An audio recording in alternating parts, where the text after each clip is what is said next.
teman-teman semua, apa kabar? Tetap produktif dan terus kejar mimpi. Gimana nih teman-teman? Apa resolusi tahun baru kalian di 2024 ini? Tentunya semua punya resolusi masing-masing ya. Dan semoga sih kita semua di tahun yang baru ini bisa lebih sukses ya teman-teman. Amin. Nah, aku sendiri juga berpikir gitu ya, mulai akhir tahun lalu apa sih resolusi di 2024 ini, terutama mengingat inflasi ini kan terus-menerus naik ya. Di beberapa bulan belakangan ini mulai 2023 tuh kayak semua kenaikan barang ya, sembako itu mulai bener-bener kerasa gitu ya. Jadi aku tuh pengennya apa sih yang bisa aku lakukan, kebiasaan baru apa yang bisa membuat aku itu punya penghasilan lebih nih di tahun ini. Nah, aku pengen share juga tips itu ke teman-teman sehingga teman-teman juga ya siapa tahu bisa melakukan hal yang sama dan kita sama-sama bisa mendapatkan pemasukan lain lah di luar gaji ini gitu teman-teman. Nah, paling 5 kebiasaan yang aku mau share. Yang pertama itu kita nggak bisa melulu mengandalkan dari gaji kita sebagai karyawan atau pegawai kantoran gitu ya teman-teman. Jadi kalau bisa bisnis kita sambilah bisnis. Jadi kita jangan melulu kerja dari jam 9 ke jam 5, besok lagi jam 9 ke jam 5 dan seterusnya sampai nanti akhirnya kita nyesel ngapain aja ya kita selama ini gitu kan. Jadi lebih baik kalau misalnya kita punya waktu luang di sela-sela itu, Sabtu Minggu libur ya kita cobalah buka bisnis. Karena potensi bisnis itu kan ya luar biasa. Kalau kerja kantoran kan kita ya mengandalkan kenaikan gaji nggak bisa secepat itu ya. Memang sih lebih aman lah posisinya gitu ya. Karena kalau sebagai karyawan kan pasti gajinya tetap. Nah itu nggak apa-apa gitu. Tapi di luar itu kita cobalah bisnis kecil-kecilan misalnya, nggak usah bisnis yang gede kayak bikin pabrik atau apa.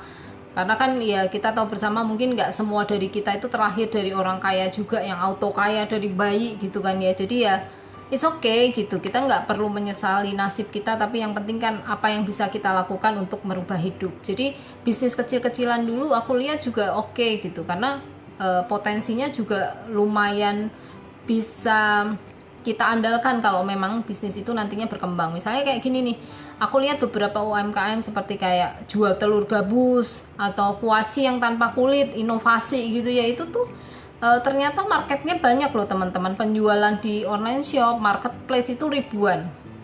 Jadi kalau kita bisa memanfaatkan momentum atau misalnya kita bisa tahu kebutuhan market seperti apa, kita jualan dengan modal yang kecil, terutama makanan kan modalnya kecil dan bisa menghasilkan potensi keuntungan yang lumayan tinggi gitu ya, itu bisa kita lakukan. Misalnya kita cuma untung 1.000-2.000 untuk satu biji gitu ya, tapi kalau misalnya penjualan kita itu bisa berapa ribu per bulan atau per tahun, itu kita bisa dapat penghasilan lebih banyak teman-teman. Mungkin bahkan bisa mengalahkan gaji kita kalau itu terus naik, karena perbandingan gaji sama bisnis itu kan beda ya. Kalau gaji kan stabil tapi naiknya sedikit-sedikit. Kalau bisnis kan once kita itu terkenal, once kita famous, kita dikenal orang, laris, itu penghasilannya bisa cepet banget melesatnya. Ditambah lagi buat kita yang hidup di kota-kota besar seperti di Jakarta misalnya, atau Surabaya atau Medan atau manalah gitu ya, yang lebih berpotensi, yang jumlah penduduknya atau masyarakatnya banyak, ini sayang banget kalau peluang ini nggak dimanfaatkan kan. Karena aku lihat sendiri kayak ekspedisi itu setiap malam wah ramenya luar biasa, pengiriman itu luar biasa teman-teman, sampai sekarung-karung gitu. Bahkan aku pernah ketemu orang yang masih muda juga, dia kayaknya 20-an gitu ya, kuliah juga, setelah selesai kuliah lebih memilih berbisnis. Jadi dia nggak meniti karir di kantor tapi berbisnis. Jadi dia merasa dengan berbisnis hasil kerja dia juga nggak kalah sama orang kantoran, dan dia punya waktu yang lebih fleksibel untuk ngurusin ya kehidupan pribadinya dia lah, keluarganya gitu ya teman-teman. Nah ini menurut aku cukup menarik sih. Ini pula yang aku pengen lakukan gitu ya. Aku bisa bisnis apa sih sehingga juga apa ya, ini tuh bekal juga, karena bekerja itu kan ada masa waktunya teman-teman. Jadi kita nggak bisa kerja itu sampai 60 tahun 70 tahun kan nggak bisa ya. Tapi kalau bisnis kan lumayan stabil ya, terserah kita semampunya kita. Kalau kita dikasih umur yang panjang juga kita bisa ya bisnis aja terus. Kalau kerja kan ada masa pensiun yang tadi ya, jadi nggak bisa melulu ngandelin perusahaan. Once kita pensiun, gaji kita ya udah di-cut sampai sana. Padahal kan kita perlu juga untuk melanjutkan hidup. Dan satu lagi, kalau bisnis tuh enaknya bisa diwariskan teman-teman. Jadi kalau kita ya nanti semoga suatu saat ada yang punya bisnis gede dan stabil sampai punya pabrik, sampai terkenal brandnya, itu kan anak kita juga udah bisa langsung nanti gantiin gitu ya sebagai ownernya. Sedangkan kalau kita pekerja, seberapa tinggi pun nanti kita mencapai posisi tertentu di saat pensiun, itu kalau anak kita mau masuk di tempat kerja yang sama, ya akan mulai meniti lagi dari jenjang yang paling bawah misalnya gitu. Jadi nggak ada salahnya kita memulai bisnis, baik yang memang baru memulai atau nanti mau disambi juga sama yang masih kerja, is okay. Supaya nanti juga kalau misalnya kita dari orang yang kecukupan gitu ya nggak ada masalah juga untuk mengisi waktu luang gitu kan. Setelah pensiun kan kita perlu juga untuk ngisi waktu luang supaya nggak gampang pikun. Jadi nggak melulu juga soal uang sih, tapi kalau misalnya aku ya masih motivasinya tuh ya punya uang yang lebih banyak lah gitu teman-teman. Itu yang pertama dari bisnis. Kebiasaan kedua yang bisa kita lakukan adalah mengelola properti yang kita miliki. Atau kita kalau punya modal kecil-kecilan dari hasil tabungan yang kita punya, cobalah kita cari properti-properti yang BU, yang harganya di bawah pasar, kita beli, nanti bisa dijual lagi, kita dapat keuntungan kan, itu lumayan loh teman-teman. Coba keuntungan kita misalnya dapat 50 juta deh, itu kalau dibagi gaji kita per bulan udah berapa? Ya kan, kita perlu berapa bulan atau berapa tahun untuk bisa menghasilkan 50 juta. Tapi kalau kita bisa menangkap potensi itu kita bisa mendapatkan uang lebih dari sana. Atau misalnya kita punya rumah gede gitu ya, atau nggak usah gede tapi di pinggir jalan, kita sekat aja. Kita perlunya seberapa, misalnya cuma kamar doang, ya nanti tempat yang lain bisa disewakan. Itu kan kita dapat pemasukan juga per bulan teman-teman. Jadi kita pakai secukupnya lah space yang kita punya, sedangkan yang lain yang mungkin kita bisa uangkan atau bisniskan, kita coba ke arah sana gitu teman-teman. Kan kita minimalis juga ya, dengan kita nggak punya banyak barang, kita tentunya juga nggak perlu rame-rame atau punya space yang banyak di rumah gitu teman-teman. Jadi nggak melulu satu rumah punya kontrakan, nggak perlu ya. Jadi satu petak aja kita pakai, petak-petak yang lain kita gunakan untuk kos, bisa juga. Kebiasaan ketiga yang akan mulai aku lebih sering lakukan adalah menabung emas teman-teman. Ini baik yang fisik maupun sekarang kan ada model online-nya ya yang bisa lebih aman karena kita nggak perlu keep di rumah. Jadi ini juga yang aku dengar sharing atau pengalamannya dari orang tua gitu teman-teman ya. Dulu itu waktu orang tua mau beli hair dryer misalnya, itu dia perlu menjual 1 gram emas. Jadi 1 gram emas itu nilainya sama dengan 1 hair dryer.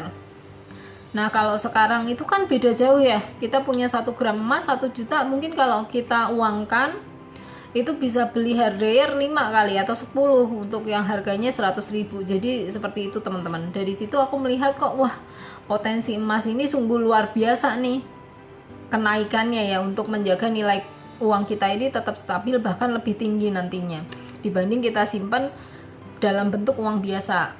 Nah tapi balik lagi, yang aku anjurkan ini menabung emasnya emas yang logam mulia ya teman-teman, bukan emas yang perhiasan, karena yang perhiasan itu kan banyak potongannya ya, ini itu.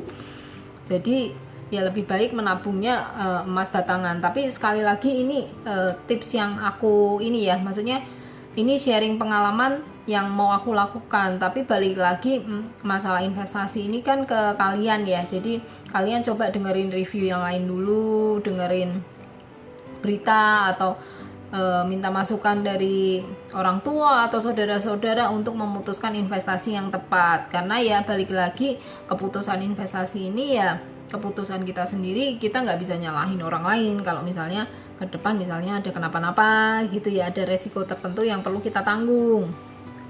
Ini aku sekedar sharing dari sisi aku aja yang mau aku lakukan gitu teman-teman. balik apa ya, yang ke emas tadi ya. Jadi emas ini kan juga yang aku tahu apa ya, jumlahnya itu selalu tetap, bukan sesuatu hal yang tiba-tiba bisa jadi banyak. Jadi seluruh dunia kita juga taunya emas yang sama, jumlahnya juga ya segitu aja. Jadi masih worth lah untuk kita koleksi ke depannya kalau kita memang masih takut untuk berinvestasi di bidang yang lain atau di unit yang lain, atau misalnya kita mau investasi di properti pun uangnya masih kurang gitu ya, misalnya mau beli rumah atau apa. Nah, emas masih cukup oke untuk sementara kita taruh uang kita di sana. Untuk yang keempat ini, kebiasaan yang aku mau lakukan, memulai ya, itu memindahkan beberapa deposito aku ke obligasi pemerintah. Karena deposito itu setelah aku pikir-pikir kan bunganya 3-4% ya, dan potongannya 20%.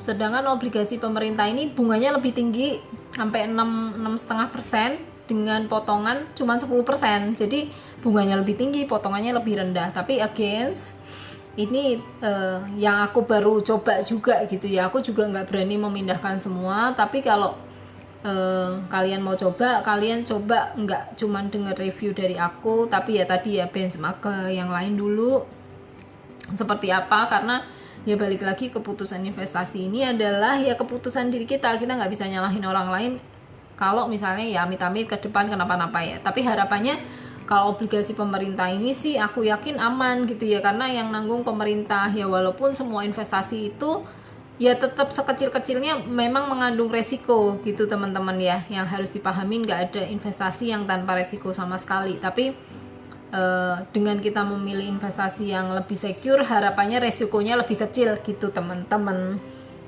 Jadi aku mau coba mindahin ke situlah, supaya ya spread yang didapat itu lebih tinggi dibanding aku menyimpan hanya di deposito saja. Terus yang terakhir nih, kebiasaan yang aku mau lakukan adalah lebih rutin membeli saham. Tapi saham ini ingat ya, untuk perusahaan-perusahaan yang memang kredibel dan punya track record yang baik selama puluhan tahun yang aku mau pilih. Dan gak banyak, tapi ya 1-2 perusahaan mungkin yang aku percaya aja. Karena ya saham tertentu yang memang baik gitu ya, hasil investasi kita itu jauh lebih baik dibanding misalnya deposito atau malah tadi ya obligasi pemerintah sih. Tapi ya memang saham ini resikonya lebih tinggi teman-teman. Jadi once itu nilainya turun ya kita akan lebih rugi dibanding obligasi pemerintah maupun ya tadi deposito yang sangat lebih stabil ya. Tapi again ya teman-teman, kalau memang kita pengen mendapatkan pemasukan atau penghasilan yang berbeda, yang lebih tinggi dari sebelumnya, ya kita perlu menempuh cara-cara yang berbeda nih, nggak bisa sama kayak yang sebelumnya gitu ya. Jadi kita perlu mungkin melihat atau memikirkan, oke nggak ya kalau kita memindahkan beberapa aset atau sedikit aset kita ke yang lain, ke instrumen lain yang memang resikonya lebih tinggi sedikit, tapi ya kita masih bisa tolerir dan hasilnya lebih gede. Nah tapi again ini keputusan kalian masing-masing, aku nggak maksa dan nggak apa ya menyuruh juga. Jadi kalian perlu riset dulu, nanya kiri kanan, nonton influencer atau tanya keluarga. Jadi kalian tuh bisa memutuskan investasi yang tepat. Atau kalau misalnya masih ragu kayak yang 45 gitu ya, yang investasi obligasi atau saham masih asing gitu kan di telinga kita, ya yang bisnis aja dulu. Bisnis itu sangat oke kayaknya. Paling kerugiannya ya mungkin nggak laku aja jualannya di awal. Jangan bosen-bosen, ini aku juga lagi memulai. Semoga kita bisa saling menyemangati dan bisa memperoleh hasilnya lah di tahun ini gitu ya teman-teman. Boleh share juga nanti kalau misalnya udah sukses bisnisnya, boleh tawarin juga dagangannya. Ya gitu sih, paling 5 tips yang aku bisa share, yang aku mau lakukan lah di tahun ini sebagai resolusi tahun 2024. Semoga kita semua sukses dan sampai ketemu di video selanjutnya. Bye bye.